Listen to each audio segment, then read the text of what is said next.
job of bumping him and bumping him and bumping him. But the thing is that, okay, we'll concede that. Yeah. We don't believe you can hit enough of those to beat us. Yeah. We just need to keep you away from the rim. We need to keep you out of the paint. So they're trying to entice him to shoot those threes. I mean, he's open, but there's a reason for that. That is correct. Because they don't want the lane. They don't want the highway to you to get to the lane and finish at the rim. Yeah. Or they don't want you to drive and kick. So they're enticing him to shoot the threes, and he has to be better. Skip, he said, I was terrible tonight. I'll be better game 6. I'm going to take him at his word. Okay. Well, you better, and he better be, because I warn Laker Nation, I remind Laker Nation, and certainly you, Memphis was the best home team in basketball this season. There's a reason that the odds makers swing the odds so dramatically back and forth, because they're a 4.5 favorite at home, 4.5 point favorite. And I said to you yesterday on the show, boy, that seems like a lot, because it just seems like the Lakers are better than Memphis. Not in Memphis. Not in Memphis, no. Okay. And yet you come back here and it's 4 or 4.5 here. So it's almost like a 9-point swing between the two homes. So what's the line? What's the line for Friday night? I think it's 4. Well, I wrote it Lakers down by 4? here. 4.5. Okay, so it's swinging 9. Right. That's what it is. I think they were about 4.5 last night in Memphis. Right. That's a pretty huge discrepancy between the. So the odds makers are saying this team's really good at home and this team's really good at home. Right. I still say the Lakers are a little better than obviously the Grizzlies are, right. but LeBron has to carry his weight. Yes. Because when he and AD show up. Well, yeah. They don't. Yeah, they gave it. I mean, Bain and Brooks gave you 64, and LeBron and AD gave you 46. Yep. That's not good enough, Skip. That's not good enough. Okay, so AD said after the game that he went to LeBron. He said LeBron has always picked him up when he's hanging his head. So he said, I saw LeBron hanging his head after the game. And he said, I went and told him, you have the most points scored ever. You're the best basketball player to ever touch the court. That's debatable on this show, but I'm happy he would tell him that at that moment, because that's what LeBron needs to hear. Okay. Because all of a sudden, to me, Game 6 back here in Hollywood becomes virtual do or die, because I don't want to see your team have to go back there and deal with them again. The next time they take a flight, it needs to be flying somewhere in California. Either Sacramento or Golden State. It's going to be Golden State. You know what I'm saying? But that's the next time you need to take a flight. San Francisco, that's where you're bound. You heard, who was it? Skip.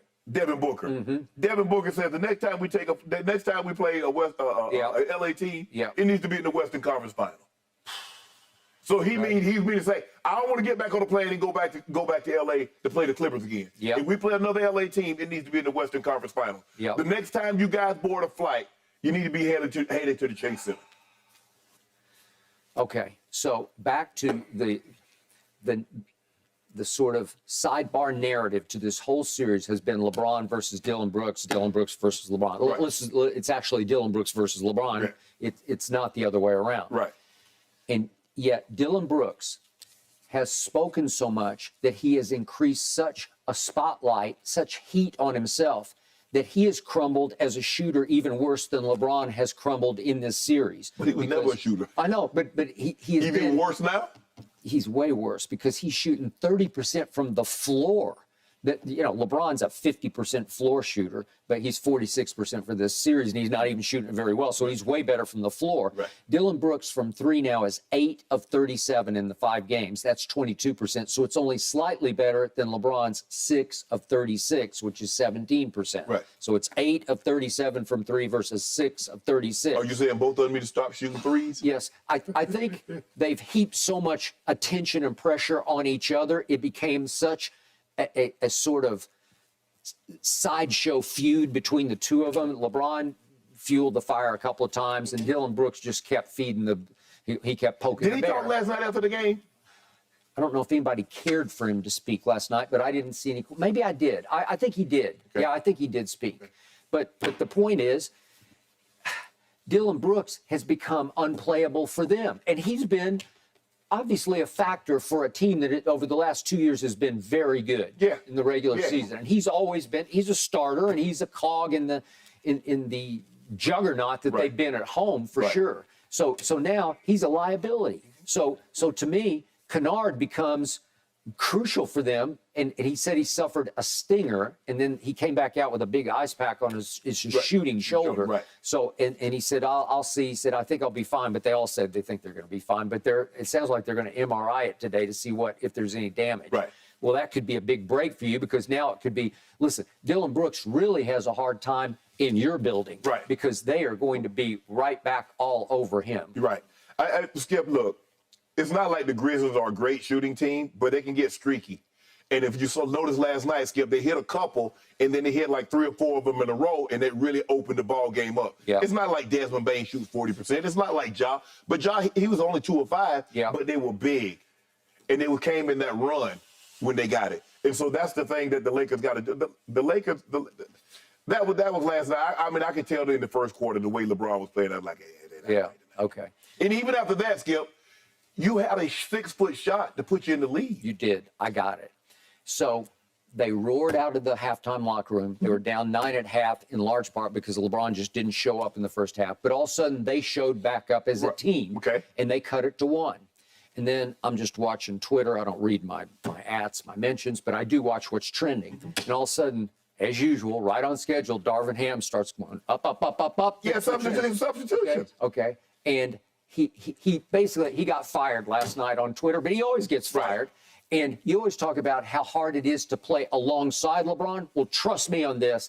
As a first-year head coach, it's really hard to coach LeBron's team, because Laker Nation, most people, certainly the LeBron fans, they're not going to blame LeBron. They're going to blame the coach. So now Russ is gone, so he can't be the scapegoat for the quote-unquote GOAT. But Darvin Ham, God, he just gets savaged on Twitter, and it's almost on a nightly basis, because he took AD out right around the time you had just cut it to 1. But he didn't sit him for long, because I looked at. But why would you sit him at all? I don't know. He obviously had it scheduled in his head. This is when I'm going to. That you have to play the game as it unfolds. Exactly. Yes. Did you have scheduled that you're going to get outscored in the first quarter, 38-24? No. Did you have on schedule that you was going to be down by as many? So you cut it, and so now all of a sudden, AD come take a blow. No, AD, keep going. Let's keep this momentum. He only sat for a minute and a half, but it was a crucial minute and a half, because they scored 7 straight points, and all of a sudden it starts to slip away, and then he comes back and can't get it back. He can't get back in the rhythm, because the home team and home crowd have caught fire. And all of a sudden they go on a 19-2 run. So you go from only down 1 to, whoops, the game's over. By the end of the third quarter, it just felt like it was done, right? Yes. Okay, so Darvin Ham, look, he's just learning on the fly. I still appreciate his command of the team. I like what he says. I know a lot of people get tired of the cliches, and it's almost like he's trying to write a book about all of his saying. It's almost like your grandfather. You know? He's almost like in the same ballpark with your grandfather. But the point is, this is all new to him. He has not done this in his life. He's been an assistant for a long time. But it is hard, and it's hard to coach LeBron, because the pressure, as you say, it's like the three-point shooter pressure alongside LeBron. And it also becomes easier to shoot threes alongside LeBron if he's making some of his own. But I think the thing is, Skip, is that you told me Malik Beasley had made the second most threes, and this third most over the last 2 years. Yes. And he gets in there with LeBron, and he just clanking it, Skip. And now he's fallen mostly out of the rotation, so he comes in and the pressure is amped up on him. Didn't he make a couple last night? He made a couple, made one early. But here's the thing, though, Skip. But my thing is like, okay, the 3 ball's not falling. Let me play some defense. Let me get some rebounds. I can't be bad in all. If I'm a shooter and my shot's not falling, I got to be able to do something to warrant the coach to keep me in the game or to play me at all. Right now, their fire starter has been D'Angelo Russell, because the way when they came out of the halftime locker room, he was the one who lit the fire, right? 2 quick threes. And he did that the other night in the home game. Obviously, he made 3 in a row that saved the game and maybe saved the series.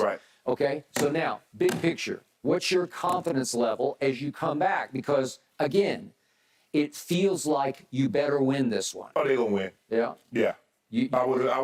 I wasn't confident that they was going to win, because they don't have, the Lakers don't do prosperity very well either. They're one of the teams that have veteran players, and you can talk about it. And, I heard him say, well, AD and LeBron said the importance of this game, of a game 5, blah, blah, blah. That sounds all fine and good. But until your back is pressed against the wall, and maybe they don't feel game 6, their back is pressed against the wall because they're up 3-2. But it is. Yeah, it is. I agree. To me, and it's not like LeBron hadn't been through this many times, the pressure is intensified upon him because they need him to set a tone on what's going to be Friday night. They need him to set the tone in the first quarter. We mean business tonight. Because Memphis teeters psychologically, and if you'll come out and show them, no, this is ours. It's our house, and it's our game, and it's our series, and it's going to end right here. And you have to show them that early, and I think they will fold. But a lot of that is heaped upon LeBron, because I'm not even sure can you count on AD to give you another, whatever he had, 31-19? I don't know. I mean, look, Skip, when he's locked in, Jaren Jackson is Defensive Player of the Year, but they can't see AD. Skip, he's so skilled. He got the step back. He can put the ball on the floor. He can get all the way to the rim. He made his free throws last night. Jaren Jackson just bothers him at the rim. At the rim, yes. Because a lot of times, Skip, he's coming from, he's coming. He's coming. Ask Austin Reeves. Austin Reeves thought he had a jumper. No. And hell, I didn't even see. I'm like, where did he come from? He had the guy. His guy was in the corner. That kid plays hard. We got this. Okay.